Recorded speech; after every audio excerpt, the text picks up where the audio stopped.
नमस्कार मित्रांनो, खबर लाईटच्या आणखी एका आरोग्यविषयक विशेष भागामध्ये तुमचं मनपूर्वक स्वागत आहे.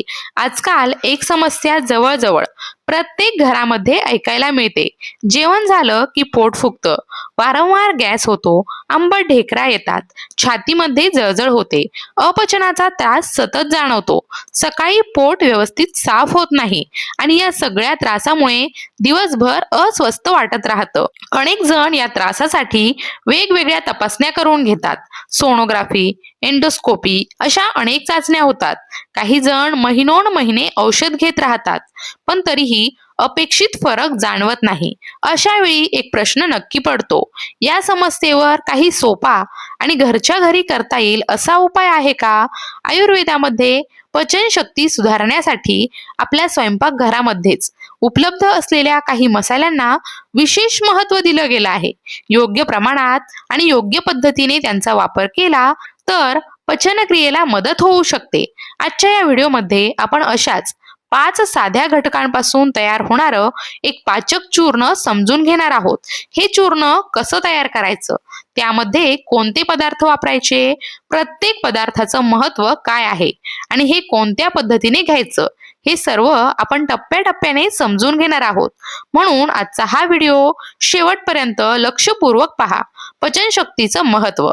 आयुर्वेदामध्ये एक महत्त्वाचं सूत्र सांगितलं आहे, रोगः सर्वेपि मंदाग्नो.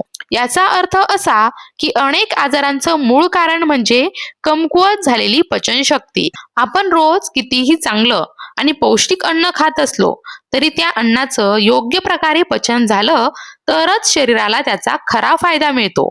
अन्नातून शरीराला ऊर्जा मिळते, पोषण मिळतं, शरीराच्या विविध धातूंची निर्मिती होते आणि शरीराची ताकद टिकून राहते. पण पचन व्यवस्थित झालं नाही तर शरीराला आवश्यक पोषण मिळण्यात अडथळे निर्माण होऊ शकतात. त्याचा परिणाम हळूहळू संपूर्ण शरीरावर दिसू शकतो. पचन व्यवस्थित आहे की नाही हे कसं ओळखायचं? अनेकांना वाटतं की यासाठी काही विशेष तपासणी करावी लागेल, पण आयुर्वेदामध्ये एक अतिशय सोपी गोष्ट सांगितली जाते. सकाळी उठल्यानंतर दात घासण्यापूर्वी आणि तोंड धुण्यापूर्वी आरशामध्ये स्वतःची जीभ पहावी. जिभेवर थोडासा थर असणं सामान्य मानलं जातं, पण जर पांढरा किंवा पिवळसर जाड थर सतत दिसत असेल तर पचनशक्तीकडे लक्ष देण्याची गरज असू शकते. याशिवाय जेवणानंतर पोट जड होणं, वारंवार ढेकरा येणं, जेवल्यानंतर लगेच झोपावंसं वाटणं, पोट फुगल्यासारखं वाटणं, अपचनाचा त्रास, सकाळी पोट व्यवस्थित साफ न होणं अशा तक्रारी देखील काही लोकांमध्ये दिसू शकतात. स्वयंपाकघर म्हणजे औषधांचा खजिना. पूर्वीच्या काळात प्रत्येक छोट्या त्रासासाठी गोळ्या घेतल्या जात नव्हत्या. घरात उपलब्ध असलेल्या मसाल्यांचाच योग्य वापर केला जात असे.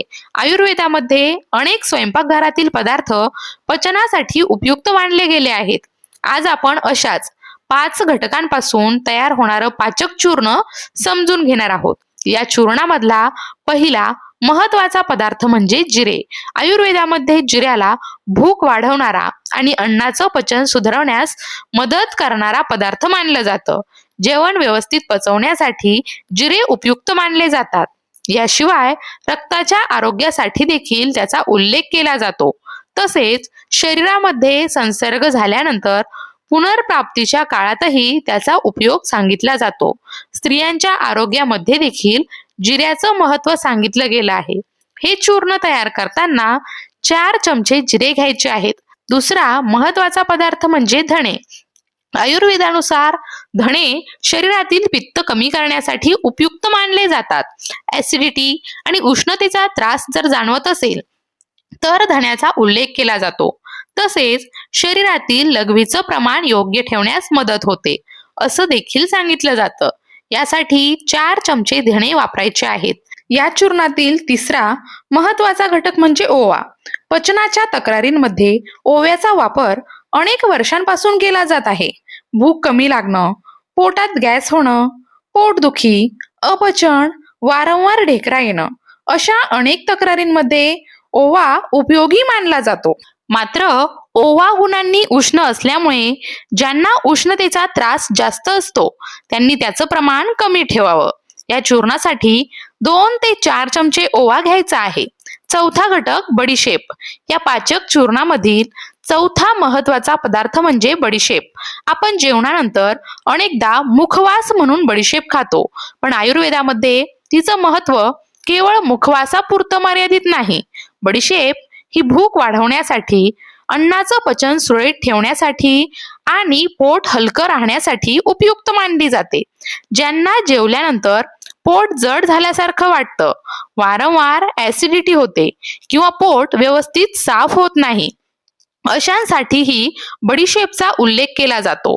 तोंडाला दुर्गंधी येत असेल, पचन मंदावलं असेल किंवा पित्ताचा त्रास जाणवत असेल, अशा वेळी देखील बडीशेप उपयोगी मानली जाते.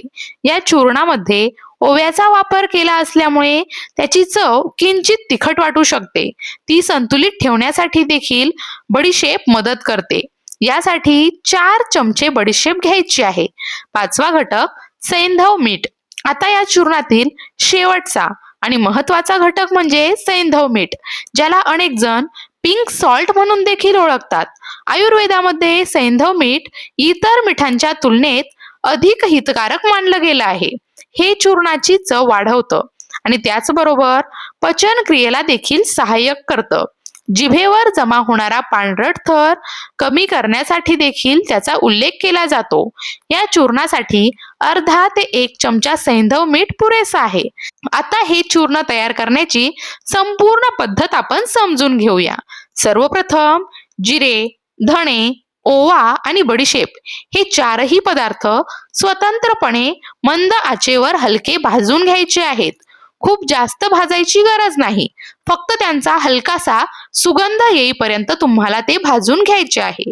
त्यानंतर हे सर्व पदार्थ पूर्णपणे थंड होऊ द्या. थंड झाल्यानंतर ते मिक्सरच्या भांड्यामध्ये टाका. त्यामध्ये अर्धा ते 1 चमचा सैंधव मीठ घालायचं. यानंतर या सर्वांची अगदी बारीक पूड करून घ्यायची. तयार झालेलं हे चूर्ण स्वच्छ आणि कोरड्या काचेच्या बरणीत भरून ठेवायचं. योग्य प्रकारे जर तुम्ही साठवलं तर हे चूर्ण साधारणपणे महिनाभर सहज टिकू शकतं. आता सर्वात महत्वाचा प्रश्न म्हणजे हे चूर्ण नेमकं कधी आणि कसं घ्यायचं. जर गॅस, ऍसिडिटी, अपचन किंवा पोट साफ न होण्याचा त्रास असेल तर दोन्ही वेळेच्या जेवणानंतर अर्धा ते 1 चमचा चूर्ण 1 कप कोमट पाण्यात मिसळून हळूहळू प्यायचं. त्रास कमी असेल तर अर्धा चमचा पुरेसा ठरू शकतो आणि त्रास जर जास्त असेल तर 1 चमचा वापरता येतो. जर वेळ नसेल, बाहेर असाल किंवा गरम पाणी उपलब्ध नसेल तर हेच चूर्ण अर्धा चमचा मुखवासाप्रमाणे तोंडात टाकूनही घेऊ शकता. पोट जास्त फुगत असेल तर काही लोकांना जेवणानंतर लगेच पोट फुगल्यासारखं वाटतं, वारंवार ढेकरा येतात, गॅसचा त्रास सतत जाणवतो, अशा वेळी हे चूर्ण जेवणाच्या 15 मिनिटं आधी घेण्याची पद्धत सांगितली जाते. यासाठी अर्धा ते 1 चमचा चूर्ण आणि तेवढाच आल्याचा रस एकत्र करून घ्यायचं. आलं स्वच्छ धुवून किसून घ्यायचं, त्याचा रस काढायचा आणि त्या रसामध्ये चूर्ण मिसळून सेवन करायचं. या पद्धतीचा देखील उल्लेख आयुर्वेदामध्ये केला जातो. कोण घेऊ शकतं? या चूर्णाचा उल्लेख मोठ्यांसोबतच 1.5 ते 2 वर्षांच्या वरील मुलांसाठी देखील करण्यात आलेला आहे, ज्यांना भूक कमी लागते, पोट व्यवस्थित साफ होत नाही किंवा पोटामध्ये जंतांचा त्रास जाणवतो. अशा परिस्थितीमध्ये याचा वापर सांगितला जातो. तसेच बीपी, मधुमेह किंवा थायरॉइड सारख्या इतर तक्रारी असलेल्या व्यक्तींमध्ये देखील याचा उल्लेख करण्यात आला आहे. पचन सुधारलं की शरीराला अन्नातील पोषण द्रव्यांचा योग्य फायदा मिळू लागतो आणि त्यामुळे शरीरातील ऊर्जा टिकून राहण्यास मदत होऊ शकते. तर मित्रांनो, आज आपण अगदी स्वयंपाकघरात सहज उपलब्ध असणाऱ्या 5 पदार्थांपासून तयार होणारं पाचक चूर्ण समजून घेतलं. या चूर्णामध्ये वापरले जाणारे प्रत्येक घटक, त्याचं महत्व, चूर्ण तयार करण्याची योग्य पद्धत आणि ते कधी व कसं घ्यायचं हे आपण सविस्तर पाहिलं. लक्षात ठेवा, कोणताही घरगुती उपाय करताना नियमितपणा आणि योग्य आहार याला देखील तितकंच महत्व असतं.